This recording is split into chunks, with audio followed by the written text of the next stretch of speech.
નમસ્કાર, જય હિન્દ, જય ભારત. ગુજરાત 20 ન્યૂઝમાં આપ સૌનું સ્વાગત છે. પાડોશી દેશની અંદર વર્તમાન સ્થિતિ આપણા દેશના દરેક નાગરિકને ખબર જ છે. દરેક જણા સવાર સાંજ આપણે ટીવી જોઈએ છીએ, પણ કોઈના બી મનમાં એટલું બધું બળે છે કે દરેક આપણે ચેનલ ફરીએ છીએ, પણ આપણે એના સિવાયથી છૂટકો નથી. કેમ કે આફત આવી છે, અચાનક માનવ સર્જિત આવી છે.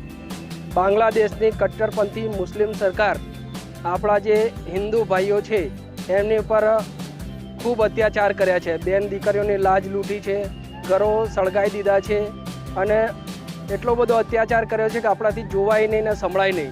તો આજ રોજ કલેક્ટર સાહેબને અમે આવેદન આપીને એમના દ્વારા રાષ્ટ્રપતિશ્રીને અમે જણાવીએ છીએ કે ભારત સરકારને તાત્કાલિક હિન્દુ ઉપર થતા અત્યાચારને બંધ કરે અને જે બી ભારતના જે હિન્દુઓ છે અને બાંગ્લાદેશના જે હિન્દુઓ છે એમને તાત્કાલિક સારવાર કરે અને મદદ પહોંચાડે, અને જરૂર પડે તો લશ્કરની સહાય લઈને બી અત્યાચારો તાત્કાલિક બંધ કરે અને જે બી કરવાનું થાય એ તરત જ પગલાં લે.